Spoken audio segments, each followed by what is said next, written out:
ونشهد أن محمدًا عبده ورسوله أما بعد فأعوذ بالله من الشيطان الرجيم بسم الله الرحمن الرحيم يا أيها الذين آمنوا كتب عليكم الصيام كما كتب على الذين من قبلكم لعلكم تتقون وقال النبي صلى الله عليه وسلم من صام رمضان ایمانا واحتسابا غفر له ما تقدم من ذنبه وقال النبي صلى الله عليه وسلم من لم يدع قول الزور والعمل به فليس لله حاجة أن يدع طعامه وشرابه وقال النبي صلى الله عليه وسلم للصائم فرحتان فرحة عند لقاء ربه وفرحة إذا أفطر صدق اللہ العظیم۔ میرے انتہائی واجب الاحترام قابل صد احترام بھائیوں، دوستوں اور بزرگوں، رمضان المبارک کا بابرکت اور باسعادت مہینہ شروع ہونے والا ہے۔ یہ مہینہ تمام مہینوں کا سردار ہے۔ شریعت میں 12 مہینے ہیں اور رمضان المبارک اسلامی مہینوں میں 9ویں نمبر پر یہ مہینہ آتا ہے، اور اللہ تعالیٰ نے اس مہینوں کو تمام مہینوں پر سرداری عطا کی ہے۔ جیسے تمام انبیاء میں جناب رسول اللہ صلی اللہ علیہ وسلم کا مقام سب سے زیادہ ہے، دنوں میں جمعے کا دن سب سے افضل ہے، تمام آسمانی کتابوں میں قرآن کریم سب سے افضل ہے، تو تمام مہینوں میں رمضان المبارک کا مہینہ سب سے افضل مہینہ ہے۔ یہ وہ بابرکت مہینہ ہے کہ جس میں اللہ رب العزت نے قرآن کریم کو نازل فرمایا۔ شہر رمضان الذی انزل فیہ القرآن ھدی للناس وبینات من الھدی والفرقان، کہ رمضان المبارک کا مہینہ وہ بابرکت مہینہ ہے کہ جس میں قرآن کریم کو نازل کیا گیا، کہ جو لوگوں کے لیے سراپا ہدایت کتاب ہے، اور اس میں واضح دلائل ہیں، حق اور باطل کے درمیان فیصلہ کرنے والی کتاب ہے۔ تو اللہ تعالیٰ نے قرآن کریم کو رمضان کے مہینے میں نازل فرمایا۔ تو رمضان کا مہینہ ہمدردی کا مہینہ ہے، غمخواری کا مہینہ ہے، آپس میں محبت اور الفت کا مہینہ ہے۔ یہی وہ مہینہ ہے کہ اس میں مومن کے رزق کو بڑھا دیا جاتا ہے۔ عام دنوں کی بنسبت رمضان میں انسان کا سحری کا خرچہ، افطاری کا خرچہ کچھ بڑھ جاتا ہے، لیکن اللہ رب العزت رزق میں برکتیں عطا فرما دیتا ہے۔ افطاری کا وقت ہوتا ہے، کوئی غریب بھی ہو، رب العالمین اس کے دسترخوان کو بھی اپنی نعمتوں سے بھر دیتے ہیں۔ تو مہنگائی کتنی ہی بڑھتی جا رہی ہے، لیکن اللہ تعالیٰ نے دسترخوان کی رونقیں ہم سے نہیں چھینی۔ تو اس ماہ مبارک میں اللہ تعالیٰ رزق کو بھی بڑھا دیتا ہے، اور یہ وہ بابرکت مہینہ ہے کہ حدیث میں آتا ہے، نبی اکرم صلی اللہ علیہ وسلم نے ارشاد فرمایا، اذا دخل شہر رمضان فتحت ابواب السماء وغلقت ابواب جہنم وسلسلت الشیاطین۔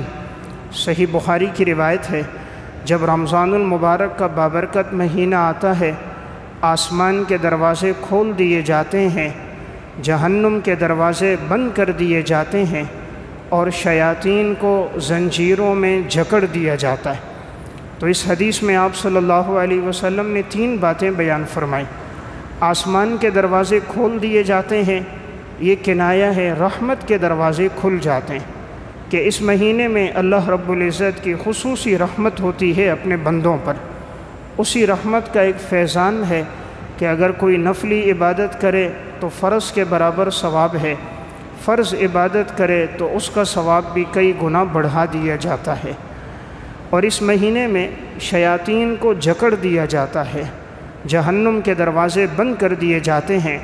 تو گویا ایسا بابرکت مہینہ ہے کہ اس میں انسان کا خود ہی نیک اعمال کی طرف میلان بڑھ جاتا ہے، نیک اعمال کے مواقع اس کو زیادہ میسر آتے ہیں، اور ماحول ایسا سازگار ہوتا ہے کہ انسان کا دل خود عبادت اور اعمال کی طرف بڑھ رہا ہوتا ہے۔ اور یہی وہ بابرکت اور باسعادت مہینہ ہے کہ جس کا انتظار آپ صلی اللہ علیہ وسلم کو 2 مہینے پہلے سے ہوتا تھا۔ جب آپ رجب کا چاند دیکھتے تو دعا فرماتے، اللہم بارک لنا فی رجب و شعبان و بلغنا رمضان، یا اللہ اس رجب کے مہینے میں، شعبان کے مہینے میں برکتیں عطا فرما اور ہمیں رمضان تک پہنچا۔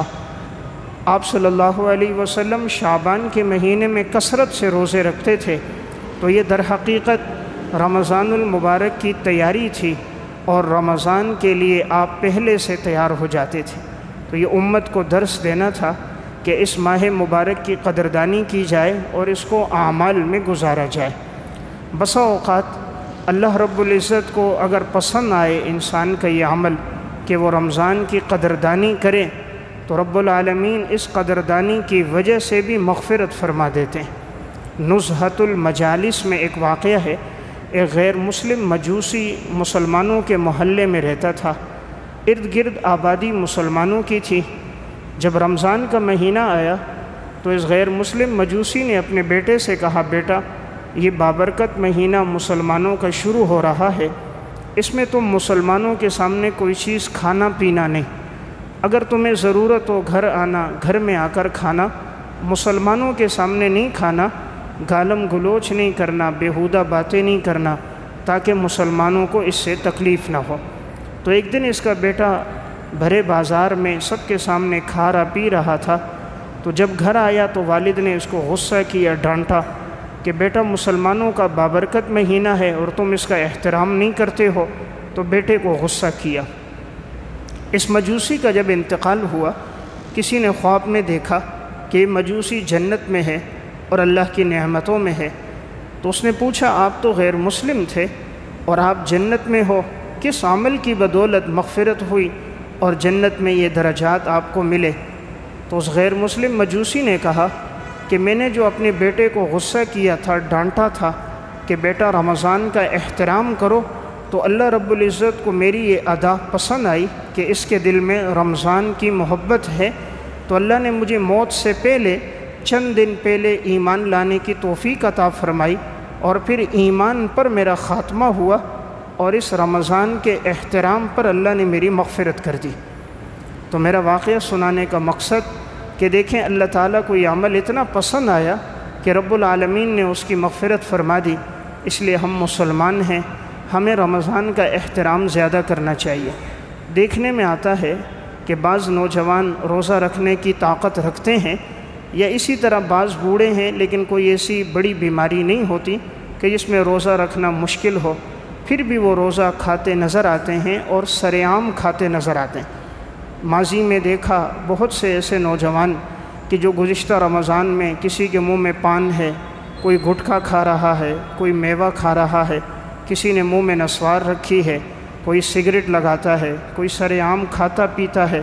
تو یہ بڑے افسوس کی بات ہے کہ ایسا بابرکت مہینہ ہو اور ہمیں اس کے روزہ رکھنے کی طاقت نہ ہو، توفیق نہ ملے، تو یہ اشارہ ہے کہیں اللہ نے ہمیں اپنی رحمت سے دور تو نہیں کر دیا کہ اس ماہ مبارک میں رمضان سے بھی دور، اور پھر اس سے بڑھ کر بدبختی رمضان کی بے احترامی، رمضان کی بے توقیری، یہ اللہ کو پسند نہیں۔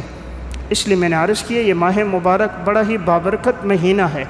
اس مہینے میں کون سے اعمال انسان زیادہ اختیار کرے تاکہ یہ ماہ مبارک اس کا اچھا گزرے اور وہ اس سے صحیح معنوں میں لطف اندوز ہو سکے؟ تو سب سے پہلی گزارش میری یہ ہے کہ رمضان المبارک میں ہم میں سے کسی سے روزہ نہ چھوٹے۔ اس مہینے کی سب سے اہم اور امتیازی عبادت وہ روزے کی عبادت ہے۔ اللہ تعالیٰ نے تمام ایمان والوں کو خطاب کر کے فرمایا، یا ایھا الذین آمنوا کتب علیکم الصیام کما کتب علی الذین من قبلکم لعلکم تتقون۔ اے ایمان والو، ہم نے تم پر رمضان کے روزے فرض کیے ہیں جیسے تم سے پہلے لوگوں پہ فرض کیے، تاکہ تم لوگ پرہیزگار بن جاؤ، گناہوں سے بچنے والے بن جاؤ۔ تو اللہ تعالیٰ نے مجھے اور آپ سب کو خطاب کر کے فرمایا، اے ایمان والو، رمضان کے روزے تم پر فرض ہیں، اور فرمایا کہ صرف تم پر نہیں، تم سے پہلی قوموں پر بھی فرض تھے۔ ہر شریعت میں روزے تھے، کسی میں 2 مہینے تھے، کسی میں 3 مہینے تھے، کسی میں 10 دن تھے، لیکن روزہ رکھنا ایک ایسی عبادت ہے جو ہر شریعت میں رہی ہے۔ اس امت کو اللہ نے بڑی آسانی کی، یہ نہیں کہا کہ 6 مہینے روزہ رکھو، یہ بھی نہیں کہا کہ 3 مہینے روزہ رکھو ربع سال، یہ بھی نہیں کہا کہ 1/3 4 مہینے رکھو، بڑی آسانی فرمائی، فرمائے 1 مہینہ رکھو، یعنی 360 دن ہے تو 330 دن تمہارے لیے ہیں، اور صرف 30 دن اللہ تعالیٰ نے رمضان کے روزوں کے لیے رکھے۔ اور پھر یہ ایسی بابرکت عبادت ہے کہ رسول اللہ صلی اللہ علیہ وسلم سے پوچھا گیا، سنن نسائی کی روایت ہے، ای العمل افضل، سب سے افضل عمل کون سا ہے؟ آپ صلی اللہ علیہ وسلم نے ارشاد فرمایا، روزہ رکھنا، فإنہ لا عدل لہ، اس لیے کہ یہ ایسی عبادت ہے کہ اس عبادت کے برابر کوئی اور عبادت نہیں۔ آپ نے فرمایا روزہ رکھنے کو لازم سمجھو، علیک بالصوم، روزے کو لازم سمجھو، فإنہ لا عدل لہ، اس کے برابر کوئی اور عبادت نہیں۔ تو آپ نے بڑی تاکید بیان فرمائی۔ روزہ وہ عبادت ہے کہ رب العالمین خود فرماتے ہیں، حدیث قدسی ہے، صحیح بخاری کی روایت ہے، رسول اللہ صلی اللہ علیہ وسلم نے ارشاد فرمایا، اللہ رب العزت ارشاد فرماتے ہیں، کل عمل ابن آدم لہو الا الصیام فإنہ لی وأنا اجزی بہ، ابن آدم کا ہر عمل ابن آدم کے لیے ہے سوائے روزے کے، روزہ میرے لیے ہے اور میں ہی اس کا بدلہ دوں گا۔ اللہ تعالیٰ نے فرمایا روزہ میرے لیے ہے اور میں ہی اس کا بدلہ دوں گا، تو گویا اللہ نے روزے کی نسبت اپنی طرف کی ہے، فإنہ لی، یہ عبادت صرف میرے لیے، یہ نسبت اللہ نے اپنی طرف اس لیے کی کہ روزے میں ریاکاری نہیں ہوتی۔ دیگر عبادات میں ریاکاری ہو سکتی ہے، انسان نوافل پڑھے، صدقہ خیرات کرے، تلاوت کرے، قیام اللیل کرے، تو کبھی دل میں آ سکتا ہے کہ لوگ مجھے دیکھ رہے، میں نوافل پڑھ رہا ہوں، عبادت کر رہا ہوں، راشن تقسیم کر رہا ہوں، لیکن روزہ ایسی عبادت ہے جب تک خود آدمی نہ بتائے دوسرے کو پتہ نہیں چلتا۔ تو روزہ صرف اللہ کے لیے عبادت ہے۔ پھر روزے کے اندر تقوی اتنا ہے کہ اگر اللہ کا ڈر نہ ہو، انسان بند کمرے میں تو کھا سکتا ہے، دیکھنے والا تو کوئی موجود نہیں، سخت گرمی ہے، پیاس کی شدت ہے، فریزر سامنے موجود ہے، ٹھنڈے پانی کی بوتل بھی ہے، دروازہ بند ہے، کوئی انسان نہیں دیکھ رہا، انسان چاہے پانی کی بوتل نکال کے چند گھونٹ پانی کے لے لے، پھر باہر نکلے اور ظاہر کرے میرا روزہ ہے، تو کسی کو پتہ تو نہیں چلے گا، لیکن انسان جو کھانے پینے سے، گناہوں سے بچتا ہے، وہ صرف اللہ کے لیے بچتا ہے۔ اس لیے اللہ نے فرمایا یہ روزہ میرے لیے، فإنہ لی، یہ روزہ میرے لیے ہے، وأنا اجزی بہ، میں ہی روزے کا بدلہ دوں گا۔ تو دیکھیں اللہ تعالیٰ نے نسبت صرف اپنی طرف کی، میرے لیے ہے۔ نمبر 2، روزہ ایک ایسی عبادت ہے کہ جب انسان روزہ رکھ لیتا ہے تو یہ بہت زیادہ مشقت اور تکلیف برداشت کرتا ہے، چونکہ اس عبادت میں وقت زیادہ لگتا ہے۔ انسان نماز پڑھے، 15-20 منٹ میں نماز ادا ہو جاتی ہے، تلاوت کرے، 15-20 منٹ آدھا گھنٹے میں تلاوت ہو جائے، ذکر کرے، تسبیحات پڑھے، تھوڑا وقت لگتا ہے۔ روزے میں ایک طویل وقت لگتا ہے کہ انسان صبح سے لے کر افطاری تک، مغرب تک 11 گھنٹے، 12 گھنٹے، بسا اوقات 14 گھنٹے بھوکا پیاسا رہتا ہے، تو یہ ایک طویل عبادت ہے، اور انسان یہ طویل مشقت صرف اللہ کے لیے برداشت کرتا ہے، اس لیے اللہ تعالیٰ اس عمل کی بڑی قدردانی فرماتے ہیں۔ تو فرمایا وَأَنَا أَجْزِي بِهِ، میں ہی اس کا بدلہ دوں گا۔ اللہ نے روزے کا بدلہ یہ رکھا، فرمایا کہ جنت میں ایک دروازہ ہے، إِنَّ فِي الْجَنَّةِ لَبَابًا يُقَالُ لَهُ رَيَّانٌ، جنت کا ایک دروازہ ہے اور اس کا نام ریان ہے، یعنی سیراب کرنے والا دروازہ، اور اس دروازے سے نہیں کوئی داخل ہوگا مگر صائمین، یعنی روزہ رکھنے والوں کے لیے اللہ تعالیٰ نے مستقل ایک دروازہ رکھا، اور اس دروازے سے صرف روزے دار لوگ جنت میں داخل ہوں گے، باقی کوئی اور نہیں ہوگا۔ تو یہ بھی ایک بڑی فضیلت ہے، بشارت ہے کہ روزے داروں کا مقام اللہ کے ہاں اتنا بلند ہے کہ فرمایا إِنَّ فِي الْجَنَّةِ لَبَابًا يُقَالُ لَهُ رَيَّانٌ، اس کا نام ہی اللہ نے ریان سیراب کرنے والا رکھا ہے، اور اس سے کوئی نہیں داخل ہوگا مگر صائمین داخل ہوں گے۔ تو میں نے عرض کیا روزے کی بڑی فضیلت ہے۔ رسول اللہ صلی اللہ علیہ وسلم نے فرمایا، صحیح مسلم کی روایت ہے، جب کوئی آدمی روزہ رکھتا ہے اللہ تعالیٰ اس کو جہنم سے 70 سال کی مسافت پہ دور کر دیتا ہے۔ گویا وہ جہنم سے اتنا دور ہو جاتا ہے جیسا گویا 70 سال کی مسافت تک کوئی چلتا رہے، اتنا دور ہو گیا۔ تو یہ بابرکت عبادت ہے، تو ہماری کوشش ہو ہم میں سے کسی سے روزہ نہ چھوٹے۔ معمولی امراض اور آزار یہ انسان کی زندگی کا حصہ ہیں، کبھی بخار، کبھی نزلہ، کبھی زکام، کبھی پیٹ درد، کبھی سر درد، یہ بیماریاں تقریباً ہر ایک آدمی کو ہیں۔ جہاں تک ہو سکے ان معمولی آزار کی وجہ سے انسان فرض روزے کو نہ چھوڑے۔ رسول اللہ صلی اللہ علیہ وسلم نے فرمایا، جس سے رمضان کا ایک روزہ چھوٹ جائے وہ اگر ساری عمر بھی روزہ رکھتا رہے رمضان کے ایک روزے کا بدل نہیں ہو سکتا۔ آج روزہ رکھنا تو بڑا آسان ہے کہ الحمدللہ بجلی موجود ہے، موسم ٹھنڈا ہے، 11 گھنٹے کی بات ہے۔ روزہ رکھنا تو مشکل تھا صحابہ کے لیے، عرب کی تپتی ہوئی گرمی، سنگلاخ وادیوں کا سفر، پورا دن جہاد میں گزارنا، دشمن کا مقابلہ، اور افطاری میں ایک دانہ کھجور کا، ایک دانہ کھجور، عرب کی تپتی ہوئی گرمی، پورا دن میدان جنگ میں، اور اس حال میں بھی ان کی راتیں مصلے پر گزرتی تھیں۔ افطاری میں ایک دانہ کھجور کا ملتا تھا۔ تو حضرت جابر بن عبداللہ رضی اللہ تعالیٰ عنہ سے شاگرد پوچھنے لگا، حضرت ایک دانے سے کیا ہوتا تھا؟ فرمایا، بھائی اس دانے کی بھی قدر تب آئی جب وہ بھی ختم ہو گیا۔ پہلے تو امید تھی ایک دانہ ملتا تھا، پھر ایک وقت آیا کہ وہ دانہ بھی نہیں ہوتا تھا، گٹھلی ہوتی منہ میں رکھ لیتے، چوس لیتے۔ تو میں نے عرض کیا مشقتیں تو صحابہ نے برداشت کی، رمضان کے روزے، عبادت اور اعمال تو ان کی زندگی میں تھی۔ سلف میں تو ایسی عورتیں اور مرد بھی آئے کہ جو فرض تو فرض ہے، نفلی روزوں کا بھی اہتمام تھا۔ اس امت کی خاتون ہیں حضرت خنسہ بنت خدام رحمہ اللہ، صفت الصفوہ میں ہے، 40 سال تک اس خاتون نے اپنی زندگی نفلی روزوں میں گزاری ہے۔ 40 سال، یعنی حیض و نفاس کے ایام کے علاوہ، اور شریعت نے 5 دن منع کیے، ان کے علاوہ پوری زندگی اس عورت نے روزوں میں گزار دی۔ حضرت حفصہ بنت سیرین رحمہ اللہ، صفت الصفوہ میں ہے، روزانہ 15 سپارے قرآن کی تلاوت بھی معمول تھا، اور پوری زندگی نفلی روزے بھی اس خاتون نے رکھے۔ حضرت عثمان بن عفان رضی اللہ تعالیٰ عنہ، حلیۃ الاولیاء میں ہے، کثرت سے نفلی روزے رکھا کرتے تھے۔ تو میں نے عرض کیا اس امت میں تو نفلی روزوں کا بھی رجحان رہا ہے، یہاں تک کہ آپ صلی اللہ علیہ وسلم انہیں فرماتے تھے کہ کم روزے رکھو، اس لیے کہ تمہاری جان کا بھی تمہارے اوپر حق ہے۔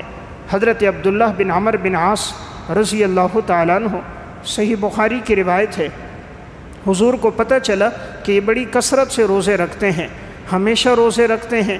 آپ صلی اللہ علیہ وسلم ان کے پاس آئے، حضور نے فرمایا، عبداللہ مجھے پتہ چلا ہے تم روزے بہت کثرت سے رکھتے ہو، تم روزہ بھی رکھا کرو، افطار بھی کیا کرو، رات کو قیام بھی کیا کرو، آرام بھی کیا کرو، اس لیے کہ تمہارے نفس کا بھی تمہارے اوپر حق ہے، تمہارے جسم کا بھی تمہارے اوپر حق ہے، کہیں ایسا نہ ہو کمزوری میں تمہاری آنکھیں اندر کو دھنس نہ جائیں۔ فرمایا تم ایک روزہ رکھ لو تو یہ قائم مقام 10 کے ہے، 3 روزے رکھو تو قائم مقام 30 کے ہے، ہر نیکی کا ثواب 10 کے برابر ہے۔ تو کوئی آدمی اگر ایک مہینے میں 3 نفلی روزے رکھ لیتا ہے، مثلا 13، 14، 15 ایام 20 کے، تو گویا اس نے پورا مہینے روزے رکھیں۔ تو آپ صلی اللہ علیہ وسلم خود گویا انہیں اس بات کی تلقین کر رہے ہیں کہ کم رکھو۔ تو ایسا معمول تھا حضرات صحابہ اور سلف میں۔ تو میری پہلی گزارش تھی ماہ مبارک کا احترام ہو، دوسری گزارش تھی اس مہینے میں روزے رکھنے کا اہتمام ہو کہ ہم میں سے کسی سے روزہ نہ چھوٹنے پائے۔ روزہ رکھنے کا فائدہ کیا ہے؟ 3 بڑے فائدے۔ پہلا فائدہ قرآن کریم نے خود بیان کیا، لعلکم تتقون، کہ تم گناہوں سے بچ جاؤ گے۔ جب آدمی روزے کی حالت میں ہوتا ہے وہ بہت سے گناہوں سے بچ جاتا ہے۔ روزے کا دوسرا بڑا فائدہ یہ ہے کہ انسان کے دل میں غریبوں کا، مسکینوں کا، نادار لوگوں کا خیال آتا ہے کہ میں نے ایک ٹائم صرف نہیں کھایا، صبح سحری میں بھی کھایا، افطاری میں بھی خوب کھایا، صرف دوپہر میں نہیں کھایا، اور آج میری یہ حالت ہو گئی جس گھر میں مہینہ مہینہ چولہا ہی نہ جلے، کتنے ہی گھر غریبوں کے، یتیموں کے، بیواؤں کے، جن کے پاس کھانے پینے کے لیے کچھ نہیں، اور آج اللہ نے ہمیں اتنا دیا ہے، تو ایک وقت بھوکا رہ کر بھوک کی حالت کا، کیفیت کا انسان کو علم ہوتا ہے اور خیال آتا ہے کہ کتنے ہی نادار لوگ ہمارے ارد گرد کے ماحول میں مستحق ہیں، ان کے ساتھ بھی تعاون کیا جائے۔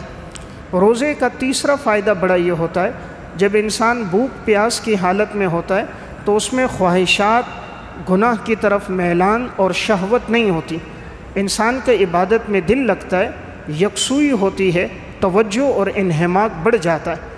اس لیے رسول اللہ صلی اللہ علیہ وسلم نے نوجوانوں کی جماعت کو خطاب کر کے فرمایا تھا، یا معشر الشباب من استطاع منکم الباءۃ فلیتزوج فإنہ اغض للبصر واحسن للفرج ومن لم يستطع فعلیہ بالصوم فإنہ لہ وجاء۔ اے نوجوانوں کی جماعت، جو تم میں سے نکاح کرنے کی طاقت رکھے اسے چاہیے کہ وہ نکاح کرے، اس سے اس کی نگاہیں جھک جائیں گی اور اس کی عزت، آبرو، شرمگاہ محفوظ ہو جائے گی، اور جو نکاح کرنے کی طاقت نہ رکھے وہ نفلی روزے رکھے، اس سے اس کی مردانہ قوت میں، خواہشات میں، شہوت میں کمی آئے گی۔ تو معلوم ہوا روزے کا ایک فائدہ یہ ہوتا ہے کہ انسان خواہشات کی طرف میلان نہیں ہوتا، عبادت اور اعمال کی طرف ہوتا ہے۔ جتنا پیٹ بھرا ہوا ہوتا ہے اتنی عبادت میں سستی ہوتی ہے، کاہلی ہوتی ہے، پیٹ بھرا ہو غنودگی ہوتی ہے، نیند کا غلبہ ہوتا ہے۔ جتنا پیٹ خالی ہوتا ہے اتنا عبادت کی طرف میلان، توجہ، انہماک بڑھ جاتا ہے۔ تو میں نے دوسری بات عرض کی، روزے کا اہتمام ہو۔ نمبر 3، اس ماہ مبارک میں فرض نمازوں کا اہتمام ہو کہ ہم میں سے کسی سے تکبیر اولیٰ فوت نہ ہو، یعنی کوشش ہو ماہ مبارک میں تمام نمازیں جماعت کے ساتھ، تکبیر اولیٰ کے ساتھ ادا ہوں۔ کم از کم زندگی میں ایک مہینہ تو ایسا ہو کہ ہم یہ کہہ سکیں کہ الحمدللہ میری 5 نمازیں تکبیر اولیٰ کے ساتھ صف اول میں ادا ہوئی ہیں۔ تھوڑی دیر کے لیے میں اور آپ سوچیں، زندگی میں کتنے رمضان گزر گئے، کسی پہ 40، کسی پہ 50۔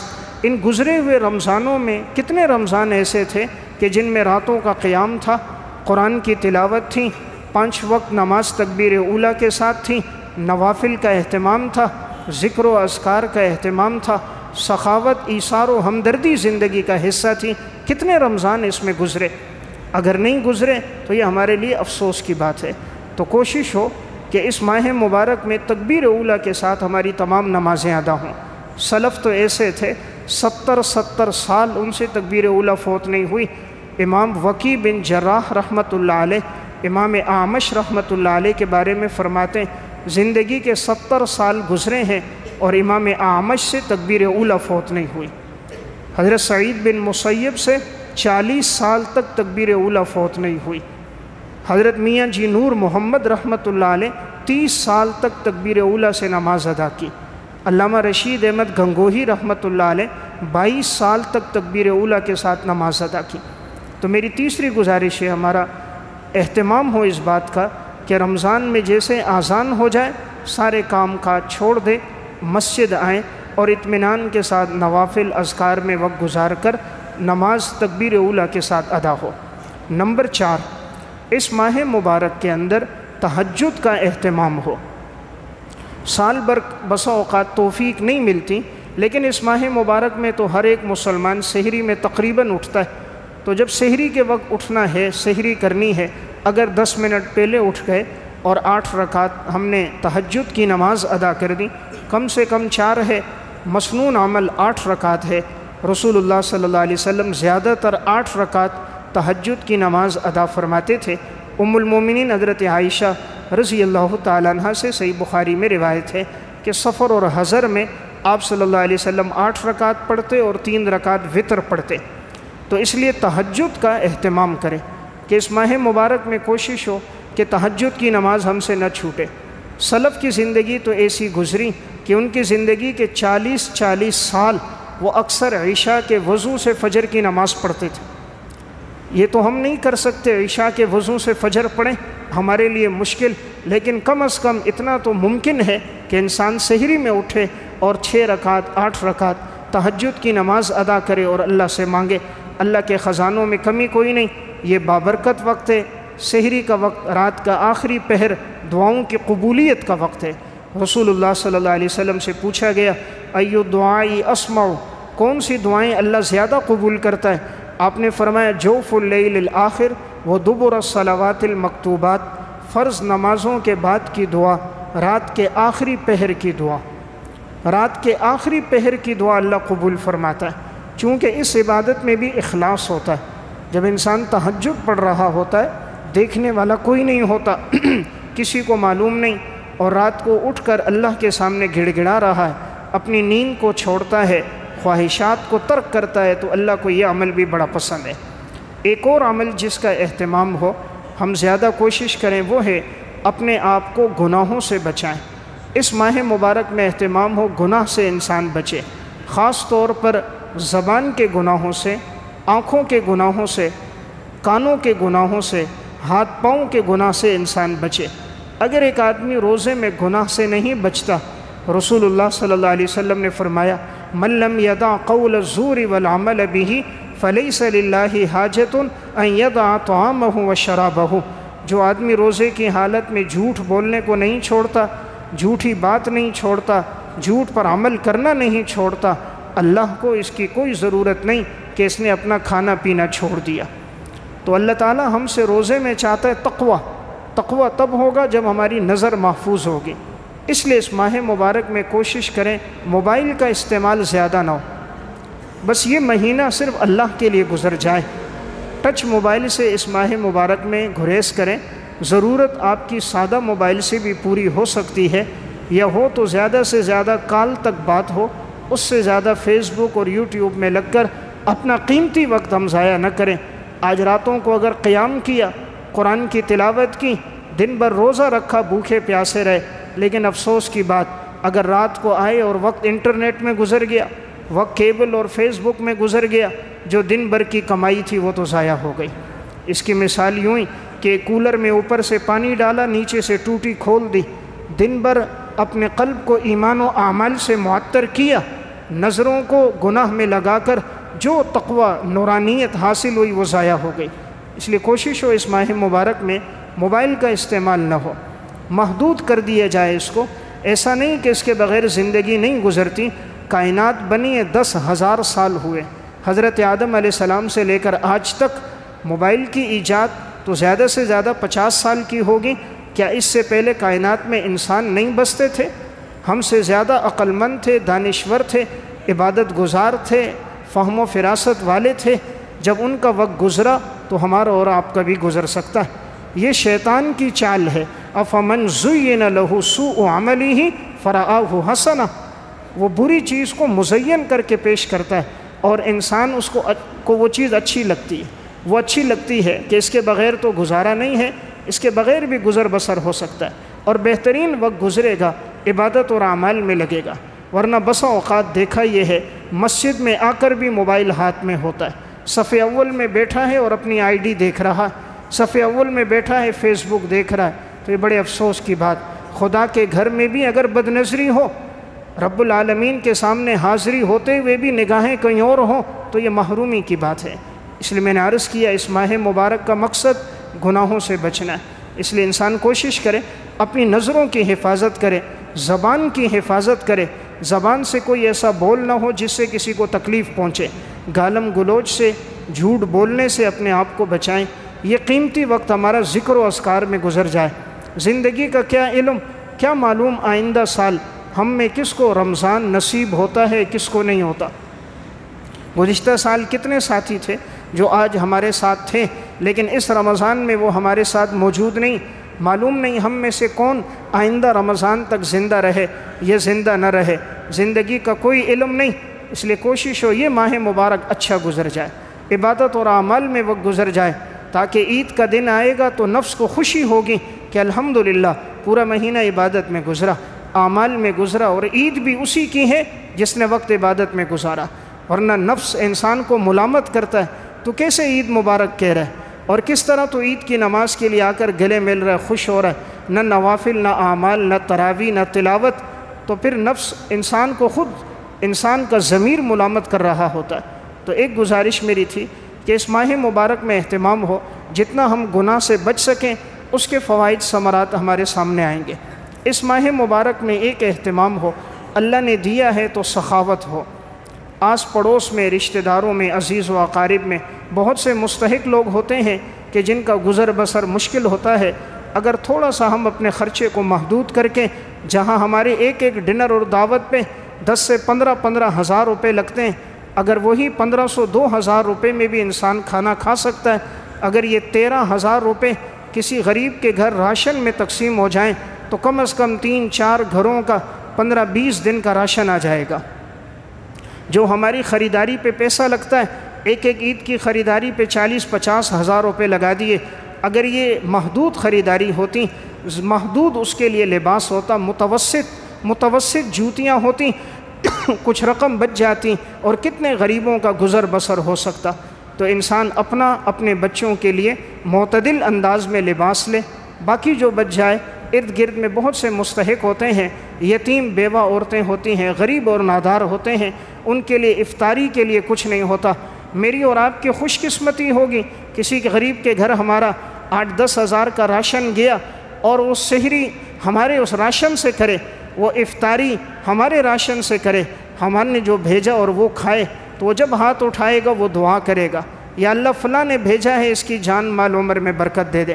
پیٹ پر تو جتنا بھی لگاؤ یہ ضائع ہو جاتا ہے، جو اللہ کے نام پر دیا وہی باقی رہتا ہے، باقی جو پیچھے رہ گیا وہ تو ورثہ کا ہے۔ جب اپنے ہاتھ سے خود نہ دیا، پھر انسان تمنا کرتا ہے میری اولاد خرچ کرے گی، میرے بچے خرچ کریں گے۔ تھوڑی دیر تصور کرے میں نے خود کتنا خرچ کیا، سارے مال کا میں اکیلا مالک تھا، اکیلا مالک ہو کر میں نے خرچ نہیں کیا، پیچھے تو 9 وارث ہیں، 6 بیٹے 3 بیٹیاں 1 بیوی، 10 ہو گئے، یہ 10 کو محدود حصہ ملے گا، قرضہ بھی ادا ہوگا، اس سے حقوق بھی ادا ہوں گے، تو 10 میں سے ہر ایک اپنے حصے میں اپنے والد کے نام پہ خرچ کرے، بہت کم حصہ ہوتا ہے۔ اس لیے اللہ نے توفیق دی ہے ہم اپنے مال میں سے خود اپنے عزیز و اقارب میں، رشتہ داروں میں جو مستحق نظر آئیں ان پر خرچ کریں اور خفیہ کریں۔ دیکھیں یہ عبادت اللہ کے لیے، جو کام انسان اللہ کے لیے کر رہا ہو اسے مخلوق کے سامنے نہ لائے، مخلوق کو نہ دکھائے کہ میں نے فلاں کے گھر دیا، خفیہ طور پر جائیں اور تعاون ہو سکے نقدی مال کی صورت میں بہتر ہے کہ انسان اپنی ضرورت کی اشیاء خود خرید لیتا ہے۔ بعض ساتھی یہ خرید کر دیتے ہیں، تصویریں بناتے ہیں، اپنی آئیڈیوں پہ چلاتے ہیں، میں نے فلاں اتنے راشن دیے، میں نے فلاں کو اتنا دیا، فلاں جگہ تقسیم کیا۔ جب کام اللہ کے لیے ہے تو وہ اللہ لطیف ہے، باریک بین ہے، وہ خبیر ہے، اس سے کوئی چیز پوشیدہ نہیں، بصیر ہے، ہر عمل پر نگاہ ہے۔ ایسا نہ ہو جیسا کہ یہ بھی دیکھنے میں آتا ہے، آج کا ماحول تو ایسا ہے، ہم زندگی میں کسی کا سہارا نہیں بنتے، ہم سہارا بنتے ہیں تو موت کے بعد۔ کسی کو کندھا دینا ہو تو جنازے کو کندھا دینے آتے ہیں، زندگی میں کندھا دینے نہیں آتے۔ انمول واقعات میں ایک واقعہ ہے، خاتون کہتی ہے میرے شوہر کا انتقال ہو گیا، 4 بچے تھے، گھر میں کمانے والا کوئی نہیں تھا، اب بچہ ایک بیمار ہو گیا، سب بچے چھوٹے ہیں، اب یہ جاتی قرضہ لینے کے لیے، رشتہ داروں کے پاس گئی، جی قرضہ تھوڑا سا دے دو، تو ہر ایک دیکھتا کہ اس کے گھر تو کمانے والا کوئی نہیں، شوہر مر گیا، بیٹا کوئی جوان نہیں، قرضہ کہاں سے واپس کرے گی، جس سے مانگتی کوئی نہ دیتا، ایک کے پاس، دوسرے کے پاس، تیسرے کے بعد، نوبت یہ کسی نے قرضہ نہ دیا۔ بچے کی حالت نازک تھی، ہسپتال لے کر گئی، انہوں نے پہلے کہا فیس جمع کراؤ، فیس پہلے ہوگی، دوائیوں کا خرچہ پہلے ہوگا۔ اب بچہ آخری اس میں ہے، سٹیج پر ہے، لیکن اس کے لیے پہلا مطالبہ یہی ہوتا ہے کہ جمع کراؤ، اس لیے کہ آج ہمارے جو ہسپتال ہیں ان میں ہمدردی کم ہے، ڈاکٹروں میں خیرخواہی کم ہے، یہ تو قصائی ہے، کس طرح ہو سکے صرف ان کے پاس پیسہ جمع ہو جائے، انہیں کسی کی زندگی اور موت کا کوئی احساس نہیں، کسی کی غربت کا، مالداری کا ان کو کوئی احساس نہیں، ان کو اپنے روپے اور پیسے کا ہے۔ وہاں سے بھی یہی بات تھی، پیسے جمع کراؤ۔ آخر یہ ماں کہتی ہے میں نے گھر کا سامان بیچا، جو چھوٹا موٹا سامان تھا وہ بیچا اور اپنے بیٹے کا علاج کروایا، لیکن سامان بھی کب تک بیچتی، غربت کا گھر تھا، گھر کے اندر چارپائیوں کی، پنکھوں کی کیا قیمت کہ جس سے بچے کا علاج ہو سکے۔ آخر یہی ہوا، علاج پورا نہ ہو سکا، بچے کا انتقال ہو گیا۔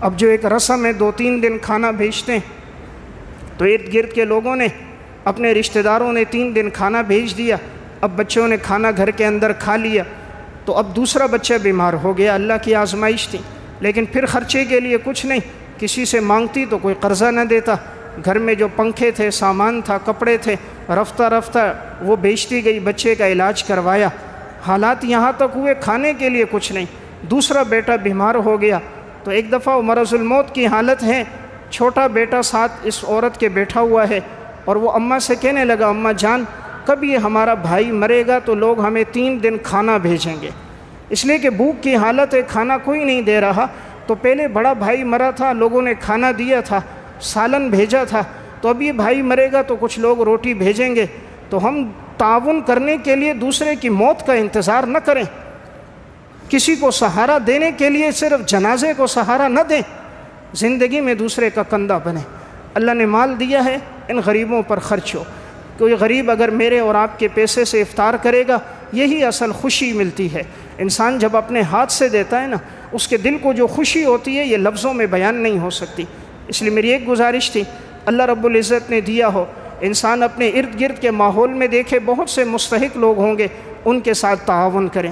ایک گزارش عرض کر کے بات سمیٹوں گا، اس ماہ مبارک میں قرآن کی تلاوت کثرت سے ہو، کوشش کریں ہمارا وقت قرآن میں گزرے۔ اللہ نے قرآن کریم کو رمضان میں نازل کیا ہے، شہر رمضان الذی انزل فیہ القرآن، قرآن کریم کا نزول رمضان میں ہے۔ آپ صلی اللہ علیہ وسلم بھی اس ماہ مبارک میں کثرت سے تلاوت کرتے تھے، قرآن کریم کا دور کرتے تھے۔ تھوڑا سا وقت نکال کر آدھا پونا گھنٹہ روزانہ تلاوت ہو، کم از کم اس مہینے میں ایک قرآن میرا اور آپ کا کم از کم پورا ہو جائے، یہ قرآن کا ہمارے اوپر حق ہے۔ سلف تو اس مہینے میں 62 قرآن پڑھتے تھے، امام ابو حنیفہ رحمہ اللہ رمضان المبارک میں 62 قرآن کریم تلاوت کرتے تھے، امام بخاری 41 قرآن کریم تلاوت کرتے تھے، امام شافعی 60 قرآن کریم پڑھتے تھے، مولانا محمد الیاس صاحب کی والدہ روزانہ 40 سپارے رمضان میں قرآن کی تلاوت کرتی تھی، مولانا یحییٰ صاحب رحمۃ اللہ علیہ رمضان میں روزانہ 2 قرآن ختم کرتے تھے، شیخ الحدیث مولانا زکریا صاحب کے والد ہر دن میں 1 قرآن، ہر رات میں 1 قرآن، اور آخری عاشرے میں 3 دن میں 1 قرآن سناتے تھے، 10 سپارے سناتے، 3 دن میں 1 قرآن پورا ہو جاتا تھا۔ تو سلف کا تو قرآن کے ساتھ بڑا والہانہ تعلق تھا، کوشش ہو کہ ہمارا بھی تعلق قرآن کے ساتھ مضبوط ہو جائے۔ اس امت میں تو ایسے لوگ بھی آئے، مردوں اور عورتوں میں، جن کی پوری زندگی قرآن میں گزری، چلتے پھرتے تلاوت، روزانہ 1 قرآن، امام وکیع بن جراح روزانہ 1 قرآن، یحییٰ بن سعید القطان رحمۃ اللہ علیہ روزانہ 1 قرآن، 20 سال تک روزانہ 1 قرآن پڑھتے تھے، امام ابو بکر بن عیاش 30 سال تک روزانہ 1 قرآن۔ آج میں اور آپ سوچیں 6-7 گھنٹے موبائل چلانے کے لیے وقت ہے، گپ شپ لگانے کے لیے وقت ہے، بازاروں میں گھومنے کے لیے وقت ہے، افسوس کی بات آج مسلمان کے پاس رب کا کلام پڑھنے کے لیے وقت نہیں ہے۔ یہ اللہ کی توفیق سے، شاید اللہ ہمیں توفیق نہیں دے رہا اس مقدس کلام کی تلاوت کی، ورنہ اس امت میں تو ایسی عورتیں بھی گزریں جن کی زندگی کے 40 سال اس طرح گزرے، انہوں نے قرآن کے علاوہ کوئی بات نہیں کی۔ میں ایک واقعہ سنا کے بعد سمیٹوں گا۔ اس امت کی ایک عورت ایسی تھی جس نے 40 سال تک قرآن کے علاوہ کوئی بات نہیں کی، ہر بات کا جواب اس نے قرآن سے دیا۔ یہ واقعہ المستطرف فی کل فن مستظرف میں اور ابجد العلوم میں ہے۔ حضرت عبداللہ بن مبارک رحمۃ اللہ علیہ فرماتے ہیں، میں حج کر کے واپس آیا، فرماتے ہیں ایک جنگل سے میرا گزر ہو رہا تھا، میں نے دیکھا کہ ایک عورت جنگل میں بیٹھی ہوئی ہے، بڑی چادر اوڑھی ہوئی باپردہ ہے، میں سمجھ گیا کہ یہ عورت کہیں راستہ بھٹک گئی، اس لیے اکیلے جنگل میں بیٹھی ہے۔ عبداللہ بن مبارک نے جا کر سلام کیا، السلام علیکم ورحمۃ اللہ۔ خاتون نے آگے سے قرآن کی آیت پڑھی، سلام قولا من رب الرحیم۔ عبداللہ بن مبارک پوچھنے لگے، اماں جان کہاں سے آئی ہو، کہاں جانا ہے؟ اس نے قرآن کی آیت پڑھی، وَمَن يُضْلِلِ اللَّهُ فَلَا هَادِيَ لَهُ، جو راستے سے بھٹک جائے اس کی کوئی رہنمائی کرنے والا نہیں۔ اشارہ تھا میں راستہ بھول گئی اس لیے جنگل میں بیٹھی ہوں۔ عبداللہ بن مبارک نے پوچھا، اماں جان کہاں سے آئی ہو، کہاں جانا ہے؟ خاتون نے قرآن کی آیت پڑھی، سبحان الذی اسریٰ بعبدہ لیلا من المسجد الحرام الی المسجد الاقصی، میں مسجد حرام بیت اللہ سے حج کر کے آئی ہوں اور میں نے مسجد اقصی فلسطین جانا ہے۔ عبداللہ بن مبارک کہنے لگے، اماں جان میرے پاس یہ کھانا موجود ہے، آپ نے کھایا پیا نہیں ہوگا اس لیے کہ یہ جنگل ہے، ویرانہ ہے، یہ کھانا لے لو، کھا لو۔ خاتون نے قرآن کی آیت پڑھی، اتم الصیام الی اللیل، روزے کو رات تک پورا کرو۔ اشارہ کیا میں روزے کی حالت میں ہوں، تمہارے کھانے کی حاجت نہیں۔ عبداللہ بن مبارک نے کہا اماں جان آپ افطاری کس سے کرتی ہو؟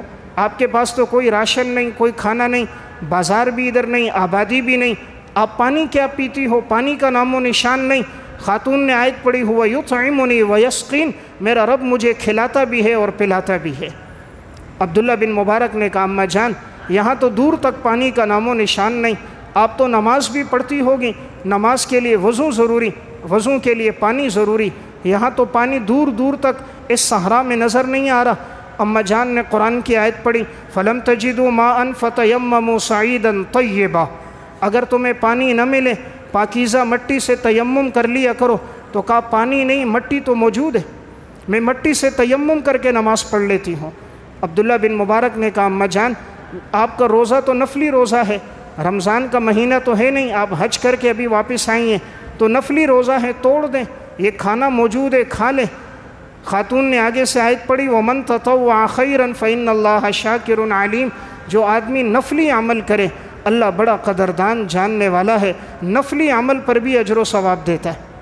عبداللہ بن مبارک کہتے میں نے اس اماں سے کہا اماں جان یہ بتاؤ آپ کا نام کیا ہے، شوہر کا نام، خاندان، قبیلہ، کس گھرانے کی ہو، زبان کون سی ہے؟ خاتون غصے ہو گئی، قرآن کی آیت پڑھی یا ایھا الذین آمنوا لا تسألوا عن اشیاء ان تبد لکم تسؤکم، ایمان والو ایسی چیزوں کے بارے میں مت سوال کرو، اگر تمہیں بتائی جائیں تو تمہیں غمگین کر دیں۔ یعنی مقصد تھا کہ تم مجھ سے میرے گھر بار کے بارے میں، بیوی بچوں کے بارے میں، یہ گھریلو تفصیلات، ذاتی تفصیلات کیوں پوچھ رہے ہو؟ عبداللہ بن مبارک غصہ ہو گئے۔ یہ عبداللہ بن مبارک کو کہی تو خاتون ذرا غصے میں ہو گئی۔ آج کی خاتون ہوتی سب ایڈریس بتا دیتی، موبائل نمبر بتا دیتی، سب باتیں بتا دیتی، اس دور کی غیرت مند عورتیں تھیں۔ فرمایا تم مجھ سے میری گھریلو معلومات کے بارے میں مت پوچھو۔ عبداللہ بن مبارک نے کہا اماں جان غلطی ہو گئی، آپ سے معافی چاہتا ہوں۔ اماں نے قرآن کی آیت پڑھی لا تثریب علیکم الیوم یغفر اللہ لکم، کوئی ملامت کی بات نہیں، اللہ آپ کے گناہوں کو معاف کرے۔ اب عبداللہ بن مبارک کہتے ہیں اماں جان کتنے دن ہو گئے آپ یہاں جنگل میں اکیلی بیٹھی ہو؟ خاتون نے کہا ثلاث لیال سویہ، قرآن کی آیت پڑھی 3 دن مکمل ہو چکے ہیں کہ میں یہاں ویرانے میں ہوں۔ عبداللہ بن مبارک نے کہا اماں جان اگر آپ چاہو میں آپ کو قافلے تک پہنچا کر آ جاؤں، آپ میری سواری پہ بیٹھ جاؤ۔ انہوں نے اپنی سواری کو نیچے بٹھایا۔ خاتون نے عبداللہ بن مبارک کو مخاطب کر کے قرآن کی آیت پڑھی قل للمؤمنین یغضوا من ابصارہم ویحفظوا فروجہم، ایمان والو اپنی نگاہوں کو جھکا دو، اپنی شرمگاہ کی حفاظت کرو۔ اشارہ تھا اگر میں سواری پہ بیٹھوں گی ہو سکتا ہے باد مخالف سے ہوا چلے، میرا دامن اوپر اٹھ جائے، دوپٹہ اور چادر سرک جائے، نظریں جھکا لو۔ عبداللہ بن مبارک نے نظریں جھکا دی، رخ دوسری طرف کر دیا۔ اماں جان سواری پر بیٹھ گئی۔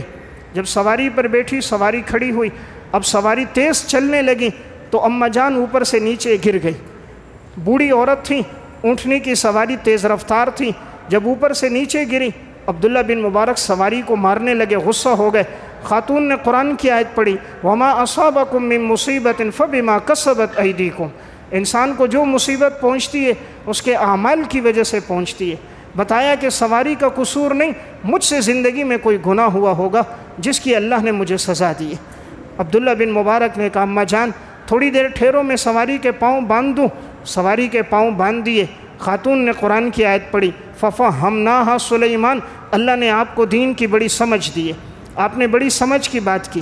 سواری کے پاؤں باندھ دیے گئے، اماں جان سواری پہ سوار ہو گئیں۔ عبداللہ بن مبارک آگے سے نکیل پکڑ کے تیزی سے جا رہے ہیں تاکہ جلدی سے ان کو قافلے تک پہنچائیں۔ ساتھ اشعار پڑھتے جا رہے ہیں، عرب کے لوگ اشعار گنگناتے تھے، اشعار پڑھتے ہوئے جا رہے ہیں، تیز جا رہے ہیں۔ خاتون نے قرآن کی آیت پڑھی وقصد فی مشیک وغضض من صوتک، اللہ کے بندے اپنی رفتار میں اعتدال لے کر آ اور اپنی آواز کو پست کر دے، تیز آواز نہیں کر، پست آواز کر۔ اور قرآن کی آیت پڑھی فقرؤوا ما تیسر من القرآن، اللہ کے بندے پڑھنا ہے تو قرآن پڑھ، اشعار کیوں پڑھتا ہے؟ قرآن پڑھ، اشعار کیوں پڑھ رہا ہے؟ تیز رفتاری سے کیوں جا رہا ہے؟ اعتدال سے کیوں نہیں چل رہا؟ عبداللہ بن مبارک کہتے ہیں اب میں اعتدال سے چلتا جا رہا ہوں، قرآن کریم پڑھتا ہوا جا رہا ہوں، سواری کی نکیل پکڑتے ہوئے جا رہا ہوں کہ قافلہ نظر آ جائے، اماں جان کو قافلے تک پہنچا دوں۔ کافی دور جانے کے بعد، 1 دن کی مسافت کے بعد ایک قافلہ نظر آ گیا۔ میں نے کہا اماں جان وہ ایک قافلہ جا رہا ہے، اس قافلے میں کون ہے؟ آپ کا شوہر ہے، بیٹا ہے، بھائی ہے، تاکہ میں ان کو بلاؤں، آپ کو ان سے ملاؤں۔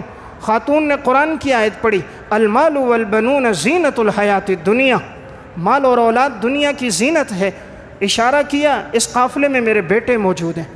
عبداللہ بن مبارک کہتے ہیں میں نے کہا اماں جان یہ تو بہت بڑا قافلہ، سینکڑوں آدمیوں کا قافلہ ہے، میں کیسے ڈھونڈوں گا آپ کا بیٹا کون ہے؟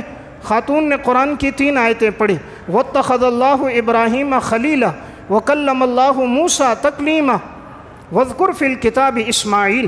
اشارہ کیا میرے ایک بیٹے کا نام اسماعیل ہے، ایک بیٹے کا نام ابراہیم ہے، اور میرے ایک بیٹے کا نام موسیٰ ہے۔ عبداللہ بن مبارک کہتے ہیں میں نے پھر کہا اماں جان ہو سکتا ہے موسیٰ نام کے 2 آدمی ہوں، ابراہیم نام کے 2 ہوں، میں کیسے تلاش کروں گا؟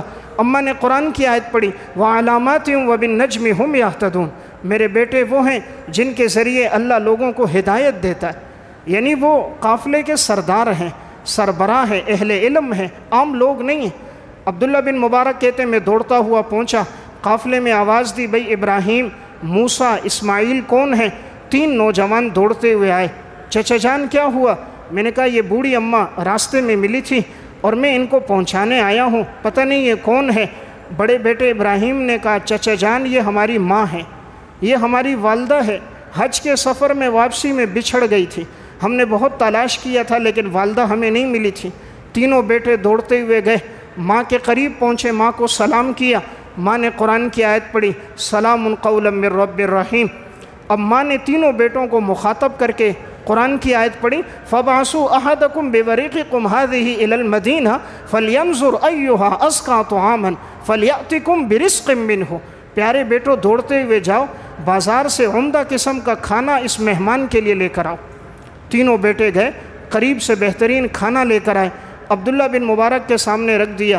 اب اماں جی کہتی ہیں کھاؤ، قرآن کی آیت پڑھی، کلوا واشربوا ہنیئا بما اسلفتم فی الایام الخالیہ، کھاؤ پیو یہ بدلہ ہے اس کا جو تم نے ماضی کے زمانے میں ہمارے اوپر احسان کیا، جو تم احسان کر کے ہمیں یہاں تک لے کر آئے، یہ اس کا بدلہ ہے، کھاؤ پیو۔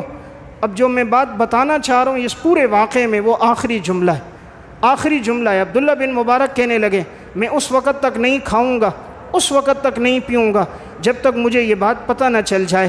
اتنا طویل سفر ہو گیا، 1 دن گزر گیا، میں جو بات کرتا ہوں یہ اماں قرآن کی آیت پڑھتی ہے، میں جو سوال کرتا ہوں یہ ماں جی قرآن پڑھ کے جواب دیتی ہے، یہ ہماری طرح گفتگو کیوں نہیں کرتی، ہماری طرح باتیں کیوں نہیں کرتی؟ بڑے بیٹے ابراہیم نے کہا چچا جان منذ 40 سنۃ لم تتکلم الا بالقرآن، 40 سال ہو گئے ہیں ہماری ماں نے قرآن کے علاوہ کوئی بات نہیں کی۔ منذ 40 سنۃ لم تتکلم الا بالقرآن، 40 سال سے ہماری ماں نے قرآن کے علاوہ کوئی بات نہیں کی، یعنی ہر لفظ قرآن کا بولتی ہے، اس کے علاوہ گفتگو نہیں کرتی۔ تو میں نے عرض کیا یہ ماہ مبارک بڑا بابرکت مہینہ ہے، کوشش کریں قرآن کی تلاوت کثرت سے ہو، معلوم نہیں آئندہ سال رمضان نصیب ہو نہ ہو، یہ رمضان ہمارا اعمال میں اور قرآن میں گزر جائے۔ اللہ ہم سب کو عمل کی توفیق عطا فرمائے۔